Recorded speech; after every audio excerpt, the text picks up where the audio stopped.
Why does inviting someone to church kind of always feel awkward and uncomfortable? I remember growing up as a kid, and my parents would take me to church, and it was the kind of church that had their Sunday school between services. They had an early service and a late service. Sunday school was in the middle. So I always had to attend the actual church service with my parents. Of course, as a kid growing up, it felt like everyone there was really old, and it was extremely boring to me. They would sit there quietly and occasionally nod, to the pastor and throw out an amen in agreement with him, And I would always be struggling to stay awake.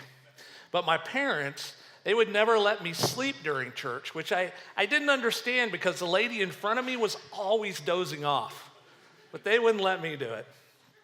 The thing is, I can't ever remember my parents bringing anyone new with them to church. And as I hit junior high and high school and got involved in other activities, I really just didn't go to church anymore.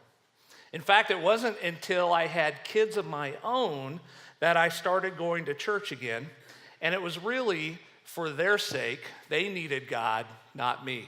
Yeah, right.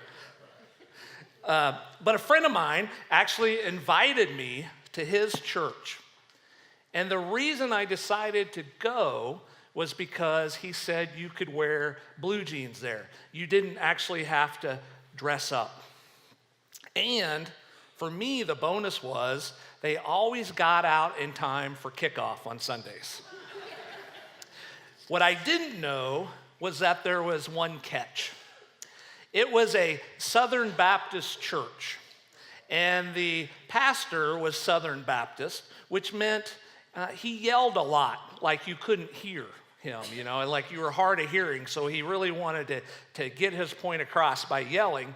And no matter how well you towed the line throughout the week, 3 out of 4 Sundays you were going to hell. Guess what? I didn't invite one single person to go to church with me. In fact, I didn't invite anyone to go to church until after I became a follower of Jesus. Not because I didn't necessarily like the church I was going to, but because nobody told me that I should invite my friends and neighbors to come. So why does going to church even matter? I mean, with technology nowadays, we can watch sermons or messages online. We can listen to music. We can even read the Bible on our cell phone or computer. So it's easy to even tell ourselves that we don't need to go to church because I can stay connected to God throughout the week. I don't have to go to a building. And you're right. Going to church should not be about staying connected to God just on Sunday. And going to church should not be about going to a building. And going to church should not be about being entertained. And going to church should not be about learning biblical knowledge and then doing nothing with it when you leave. You see, church is a community. It's community with one another and with God. And if you call yourself a follower of Jesus, going to church is not a choice. It's something we are called to do. Look at what it says in the New Testament book of the Bible. And if you're new and you didn't know about the Bible is broken up into an Old Testament, which is about life on earth before Jesus, and a New Testament, which is about life on earth after Jesus. If you don't have a Bible and you want a Bible today, we've got free Bibles over at the Connection Spot. You can just grab one after service, take it with you. They're easy to read Bibles. You can download our Gateway Branson app, and there's actually a link to a Bible in there. If you don't have a Bible, not a big deal. We're going to put all the verses up on the screen. But the Bible, it's broken up into books, chapters, and then verses. And so we're going to look in the New Testament book of Hebrews, chapter 10, verse 25. And here's what it tells us. And let us not neglect our meeting together as some people do, but encourage one another, especially now that the day of his return is drawing near. See, this passage, it says that we should meet together to encourage one another. It doesn't say we should meet together just to have bigger attendance. It's not about the numbers. You know, if 2,000 people come on a Sunday, but the people are not connected in community and encouraging one another, we're not doing church. This passage also doesn't say to meet together to give the church your money. You know, it's not about money. Coming to church on a Sunday morning just to make a deposit to fill an obligation is not what church is about. God doesn't need your money. He wants your heart. See, the church is not the building. It's not the operations. It's the people. See, and I need the encouragement of others that church attendance brings. See, your physical presence, your words of encouragement, and your acts of service, combined with what others bring on a Sunday morning, is what makes the church community. If going to church once a week was just about gaining what you need spiritually to make it through another week, then tuning in online or reading a good book or watching your favorite TV pastor would be just fine. But the purpose of church is so much bigger than that. It's about coming together as a community of people to study about God, to pray for one another, to serve one another, and to reach out in mission together, applying the teachings of Jesus to our life so that we can have hope, that we can make it through this broken, fallen world. And this can't be done in isolation. And actually, there are a ton of scriptures in the Bible that talk about the relational aspects of church, to love one another, to be devoted to one another, to encourage one another, to instruct one another, to greet one another. See, and these can't be done alone or in a computer or virtual environment. See, the church needs you. Don't underestimate the significance of your presence when you think it doesn't matter. When you undervalue the power of the Spirit of God residing within you and you believe staying at home is just as good as showing up, you possibly miss what God wants to do through you and for you. See, your gifts, your skills, your ideas, your service, your leadership, your resources, your love, everything you have to offer is a crucial part of a thriving church. So why is it important to invite your friends and neighbors to church, even your atheist friends? Because the church needs them too. Individuals who accomplish great things never accomplish them alone. The greater the accomplishment, the more you can be certain that they were surrounded by a powerful team. I remember hearing a story one time about President Kennedy, and he went down to Cape Canaveral, and they were trying to put a man on the moon, and he runs across the janitor, and he says, "What's your job here?" And the janitor says, "I'm on the team that's putting somebody on the moon." See, he was surrounded by people. And that's what church is about. We all want purpose in our life. We all want life and freedom from something that's holding us back from being who God created us to be, even if we don't know God yet. We all want to succeed. And for some of us, it may be to succeed by overcoming an addiction. For others, it might be to succeed by having a great marriage. For others, it might be succeeding to have a great job and get out of a motel. Whatever it is, no great endeavor has ever been accomplished alone. And if there's one thing we should all learn from church, it is that if you are to achieve your greatest potential, if you are to live a life with purpose, you need to find your people. You need to find community. So you need to at least be able to answer these two questions. Who is with you, and who are you with? There's an ancient African saying that says, if you want to go fast, go alone. If you want to go far, go together. You will go faster and farther when you find your tribe. When you find a people committed to a common mission, a common purpose, you find those individuals who are like-hearted and like-minded, and they will carry the same fire you carry, and whose passion burns as brightly as yours. Thursday night, when we deliver 1,200 meals, you see that. People from all walks of life come together on a common mission to serve those meals to people in our community. See, people don't slow you down. The wrong people slow you down. When you choose the right people, when you find your tribe, your life begins to come together in a way that it never could when you walk alone. When you surround yourself with great people, it elevates who you are. If you want to have great character, surround yourself with people of great character.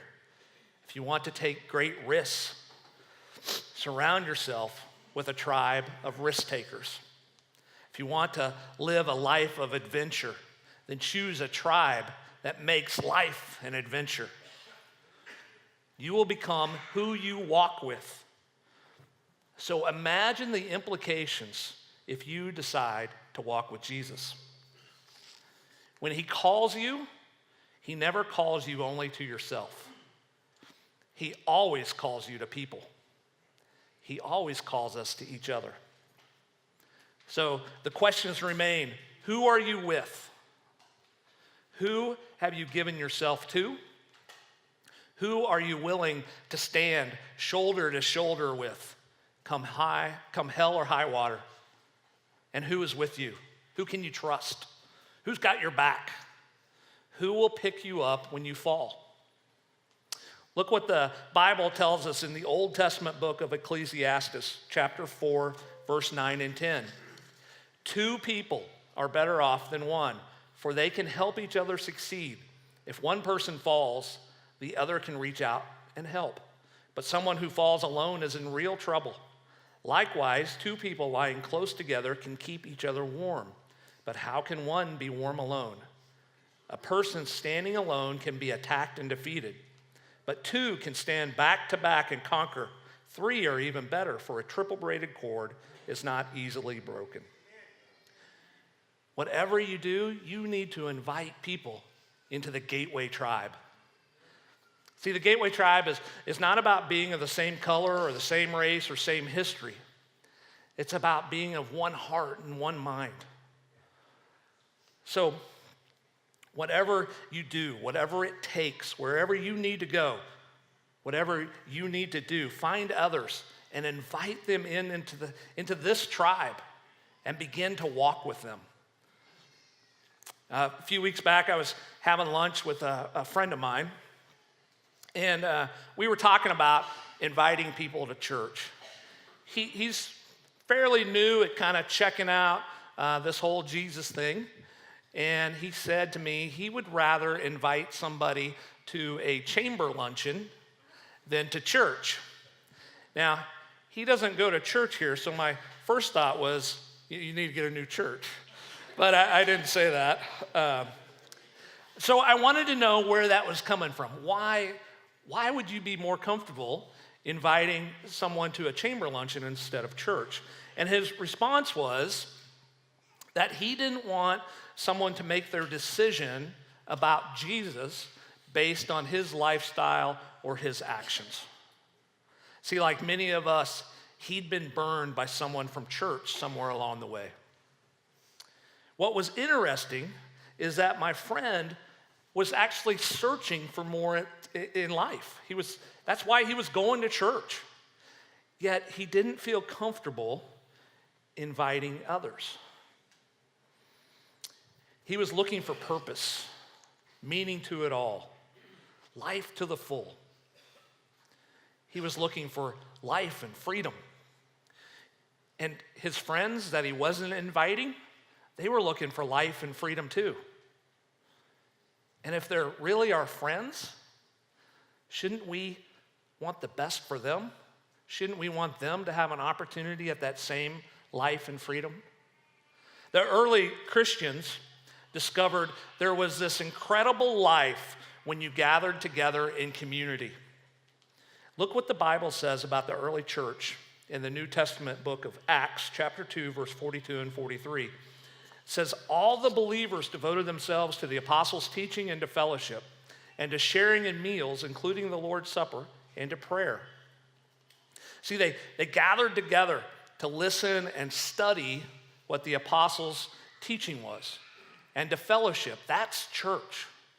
And then sharing in meals. And that's what we do breakfast here. We get to share in meals together. I see many people that get together and they have conversation over their breakfast about what's going on in their life. And look what happens when they do this in verse 43.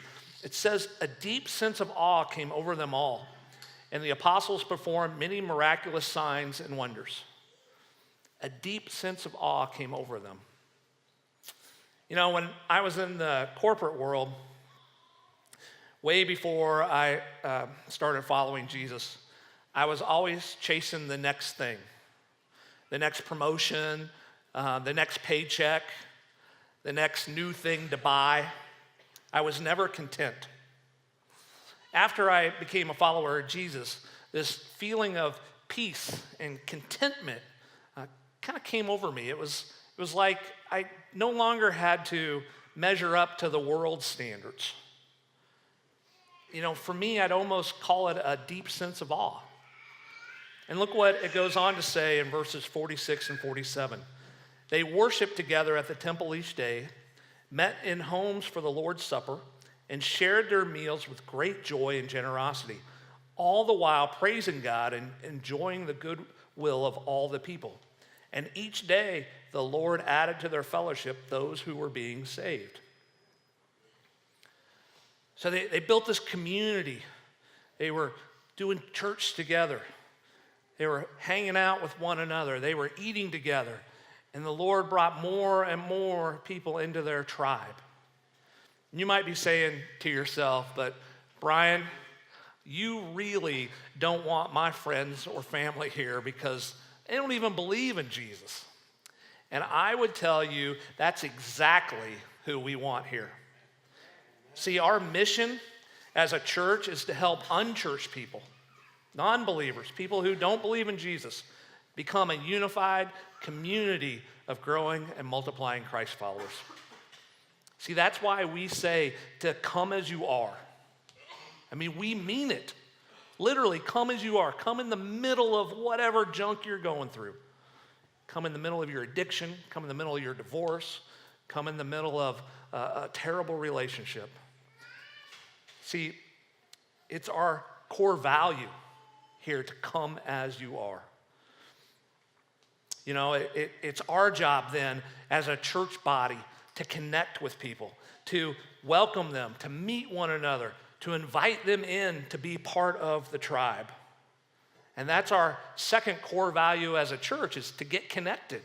One of the best ways to get connected around here is to serve, to volunteer, jump on a van or help set up chairs or serve breakfast. It's the best way that you can get connected with others. And like Ashley said earlier, the best part is that we say, come as you are, but don't stay that way. Our part is to invite people to come, but it's God's job to transform them. And that takes all the pressure off of us. See, all we have to do is invite them. We don't have to change them. That's not our job. That's God's job. You know, and sometimes we get that screwed up. We think that we have to be the ones to change the person that walks through the doors, and we don't have to be. God does that. So we actually like to refer to Gateway here as a place to come for the unhealthy, the sick, much like a hospital, if you think of it. And Jesus actually says something to this effect when he's asked why he's always hanging out with the prostitutes and thieves. Look what Jesus says in the New Testament book of Mark, chapter 2, verses 16 and 17. But when the teachers of religious law, who were the Pharisees, saw him eating with tax collectors and other sinners, they asked his disciples, "Why does he eat with such scum?" When Jesus heard this, he told them, "Healthy people don't need a doctor, sick people do. I have come to call not those who think they are righteous, but those who know they are sinners." If you think about the church in the context of a hospital, healthy people don't go to the ER, right? Sick people do. So when we do church, it should be welcoming for sick people. But now we have to have healthy people as well, right? Because at a hospital, you need healthy people to treat the sick people. And I think where we've gotten it wrong as church in the United States is that we quit welcoming the sick people in.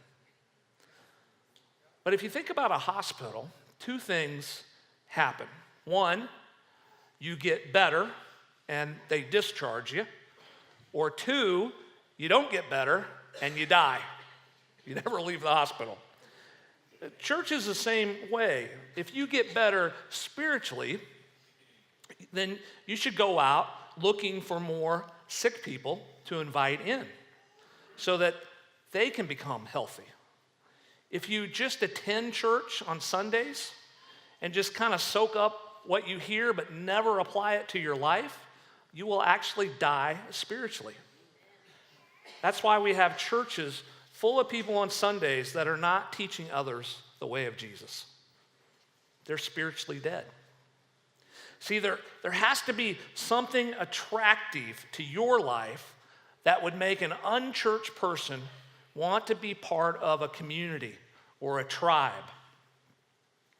The atheist or the non-believer, if they look at you and they don't see any change in your behavior, then they're going to assume that the tribe that you belong to hasn't done anything for you.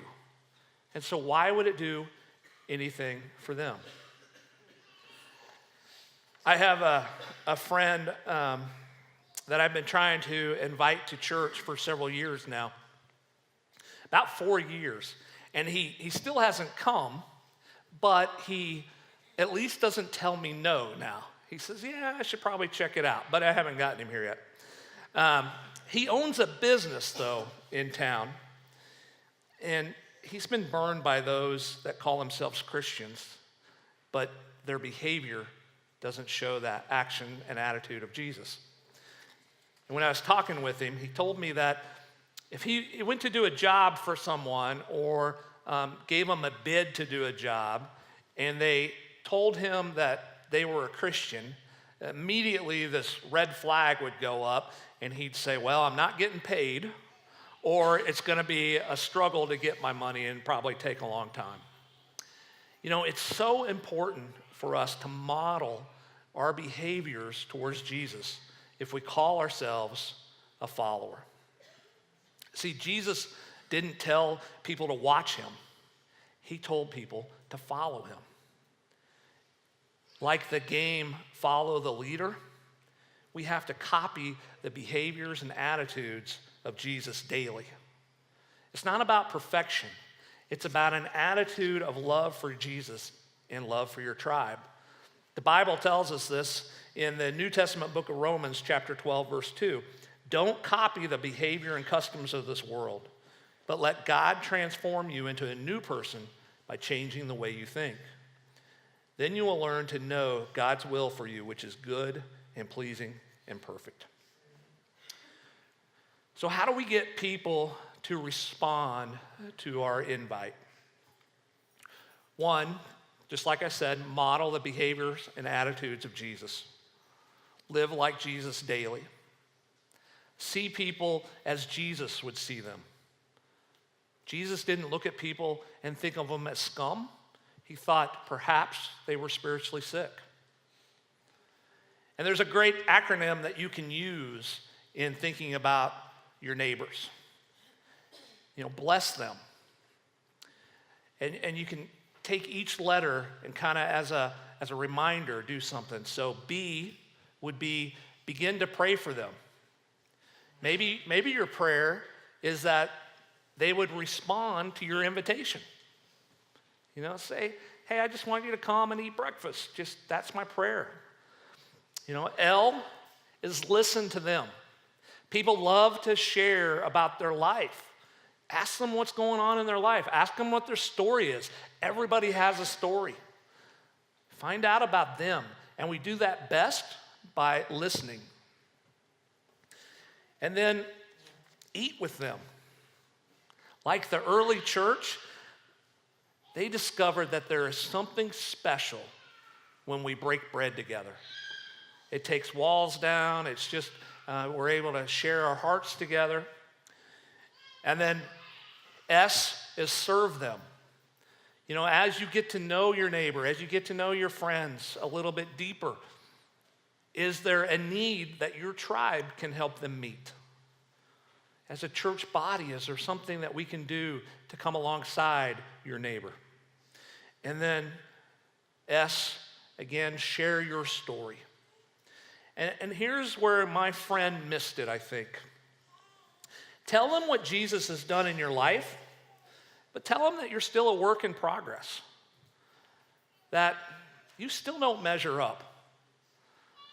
But you're further along in your walk with Jesus than you were maybe last week, last month, or last year. See, because people want to belong to something bigger than themselves. But they need a tribe that is going to let them belong way before they'll believe. They need a tribe that doesn't expect them to behave a certain way. They need a tribe that allows them to come as they are. And if you will model grace, love, and acceptance, not perfection and judgment, they will respond to your invitation. So when you do your invite, don't let a no discourage you. Sometimes it takes inviting someone multiple times. Just keep after it.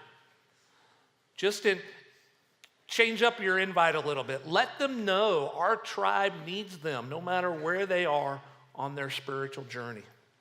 Remember, I've been inviting my friend for 4 years and he still hasn't come, but he's moving closer. So you can do the same. Just keep inviting. In 2 weeks, we are going to be celebrating Easter. For followers of Jesus, Easter is the most significant event for Christians. It's way bigger than Christmas. Something that your friends and neighbors should know is that, you see, Jesus was the only spiritual leader to ever have eyewitness accounts, both in the Bible and outside of the Bible, of his life and his death, and him being seen alive again after his death. No other spiritual leader can claim this. No other religion can claim this. And so why does that matter? Because Jesus overcame death, which means there's more for us than just this life here on earth. It's what brings us hope as followers of Jesus. If we just lived this life and then you died and that was it would really suck. But knowing that there is life after death because of what Jesus did and the eyewitness accounts that saw him, that gives me hope. It gives me hope for a future. And so, this is a great opportunity at Easter to practice inviting people. And I promise that we won't do anything different than we normally do on a Sunday. so that the people you invite for the very first time will see exactly how we are. That may scare some of you, but next week, Pastor John is going to be talking about near-death experiences. People that he's going to be interviewing are people that have died and then come back to life. And they're going to share about their experience in that, kind of setting that up for Easter. So if you have maybe a neighbor who might be interested in that, it'd be a great time to bring them before Easter. On your chairs, an invite card. And it's an invite card for breakfast. Start there. Invite your neighbor just to come on a Sunday morning and have breakfast. They don't have to stay for church, but you can encourage them once they're here. Hey, you want to stick around and see what this church thing's all about? The band's going to come up here, and we're going to sing some songs to God and for God and about God. You can sit, you can stand. We're going to put all the words up on the screen so that you can sing along. And we don't pressure people to give here, which is why we don't even pass an offering bucket. But if Gateway's your church home, give out of the gratitude of all that God has done for you. You can give online, or we've got giving buckets and giving stations set up there in the back. If you're new here today, I just want you to know that if Gateway's not your church home, we're just glad you're here. This is our gift. Just keep coming back. Keep checking this Jesus thing out. And maybe, you've heard about prayer, but you're not a prayer. Praying is just having a conversation with God. Maybe you've got something in your life that is going on, and you could use somebody just to pray for you. We'll have people over by this garage door and over here by that door that would love to just pray for you, even if you're still checking out who this Jesus guy is. And then while the band plays, we're going to do that Lord's Supper. We call it communion, that the early church talked about. Communion is a 2,000-year-old tradition that began on the Thursday night before Easter. It's a piece of bread and a cup that symbolizes the broken body of Jesus and the blood that was shed on the cross for you and me. And if you aren't sure yet about following Jesus, then feel absolutely no pressure to do this at all. In fact, even if you did it as a kid, just maybe re-examine your heart and see if you're ready really to follow Jesus instead of just going through the motions on it. See, taking the bread and the cup is a statement.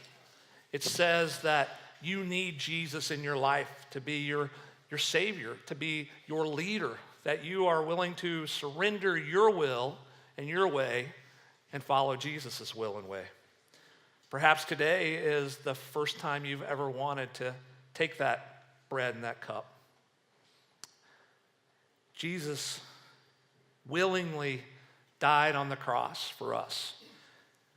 And so today, if this is your first time, you can willingly take that. And you're saying that you are willingly surrendering your life to Jesus. So we have tables set up in the back there. And any time during the music, feel free just to go grab a piece of bread and a piece of cup. And a cup. During these next songs, though, as the band plays, ask God to bring to your mind, who is it that I can invite to come on Easter? Who is it that maybe they could use life and freedom? Who is it that doesn't go to church in my life that I hang out with during the week that I want to offer this incredible gift of hope to? Be thinking about that as the band plays.